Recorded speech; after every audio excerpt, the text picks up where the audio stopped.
Welcome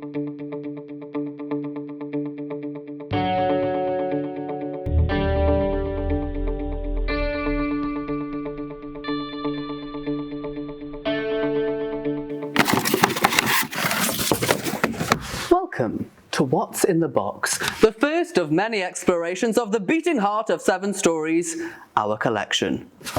We have a box, and secreted within that box are treasures from the collection. Let's find out more with a special edition of Colin's characters. Colin, snap, gravity, Well, howdy doody everybody, it's me, Colin, and welcome to Colin's Characters in the Real World. Julianne, hello! Hi, Colin. Oh, I am bursting with questions to ask you, Jill.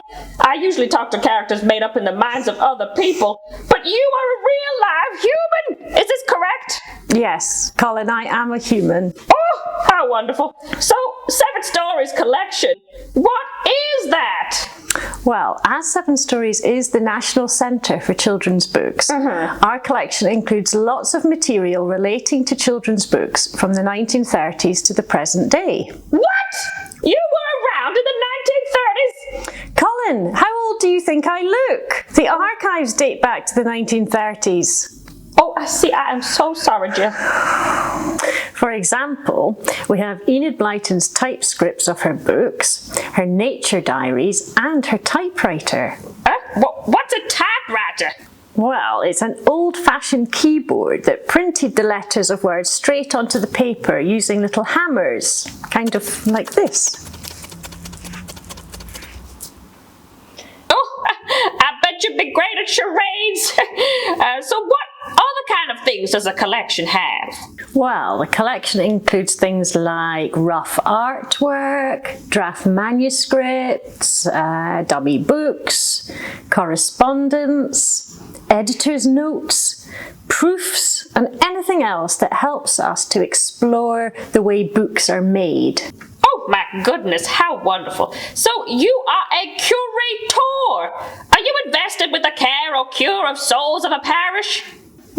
No, that's a curate. I have a wonderful job at 7 Stories, creating the exhibitions that go into the galleries, choosing artwork, thinking up activities, and creating exciting environments for our visitors to explore. Oh, that sounds just lovely, Jill. So you can fit all of those collection treasures in this one box that we're about to unbox? No, we have many hundreds of boxes and a huge collection of books.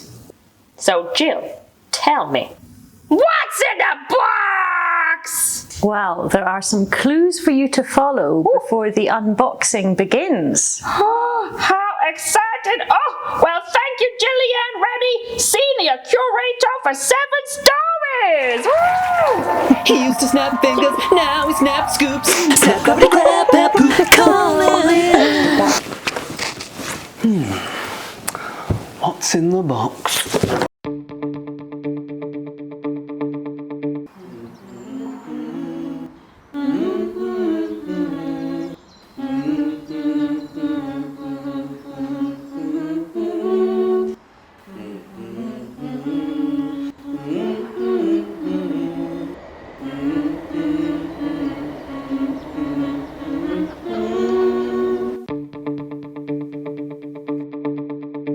Down in the valley, there were 3 farms. The owners of these farms had done well. They were rich men. They were also nasty and mean as any men you could meet. Their names were Farmer Boggis, Farmer Bunce, and Farmer Bean.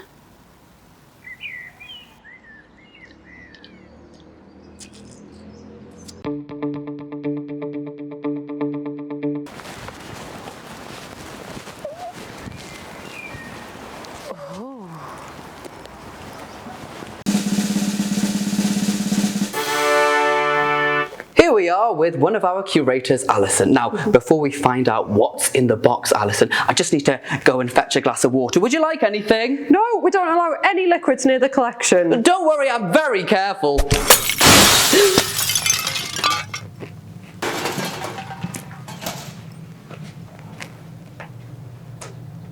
Maybe you should open the box. Yeah, I'll just take that. Just go ahead. So what's in the box? Ah, fantastic, Mr. Fox! On a hill above the valley, there was a wood. In the wood, there was a huge tree. Under the tree, there was a hole. In the hole lived Mr. Fox and Mrs. Fox and their 4 small foxes.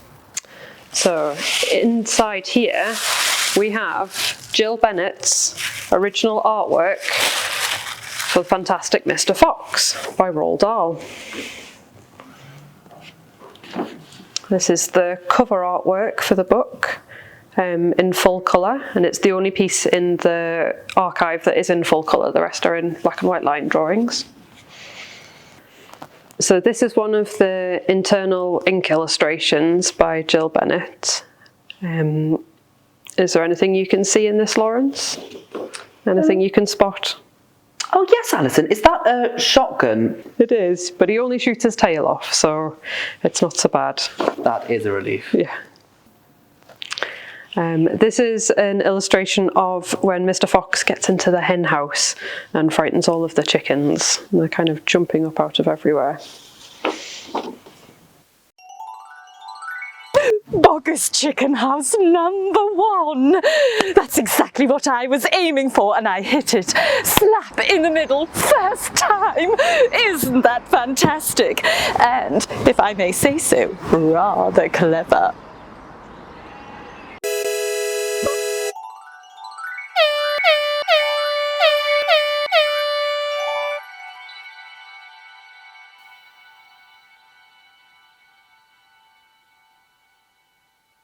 This is particularly lovely. This is some sketches that Jill Bennett did when she was creating the characters of the little male foxes, she says just here. Fascinating. Yeah, Alison, what's all this over here? This little note is actually written by Roald Dahl. It says, "These 2 different expressions are fine, but what about one showing delight or rapture?" Which is pretty cool. So this is a letter from Roald Dahl to Kay Webb, who was the publisher of Puffin books at the time, about Jill Bennett as an illustrator. Oh, what does it say? Does he spill any tea? He doesn't spill any tea. He says, "I like many of the enclosed. I certainly think you should use Jill Bennett," which is pretty nice. I would have kept this letter as well. These are the farmers. This is Boggis having an enormous lunch just here. Lots of chickens there. This is Bunce. He is making his dinner there, peeling his Swedes it looks like. And this is our final farmer, Bean, very tall and drinking quite a lot of cider. And this little image here is from the very end of the book, where Boggis, Bunce and Bean are sat around the hall waiting for the foxes to emerge, covered in drizzly rain. So it turns out we don't just have Jill Bennett's artwork for Fantastic Mr. Fox, we've also got Tony Ross's artwork for Fantastic Mr. Fox. You deceived me. I know, look at this. Hey, I recognise this one. This is the version of the book that we had. Well, when I say we, my older sibling had it. All right, Lawrence is trying not to age himself there, because this was published in 1988. They're gorgeous. So it's really fascinating to see the difference in the illustrations here. This is Boggis, and again he has the 2 chickens there, but the illustration style is really very different to Jill Bennett's. Here we have Tony Ross's version of Bean. It's very dismal, and it's really emblematic of Dahl's really dark humour. This kind of very long, tall character drinking cider directly from this keg, contrasted with this turkey about to be hit in the head with an apple. And finally, although you can see there's plenty more artwork here, but the last one I'm showing you today is Tony Ross's version of Bunce.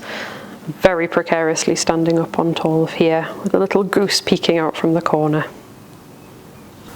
That was the first of our What's in the Box exploration of just a small part of the 7 Stories collection. Oi!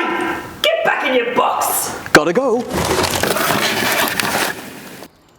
They sat there by the hole, waiting for the fox to come out.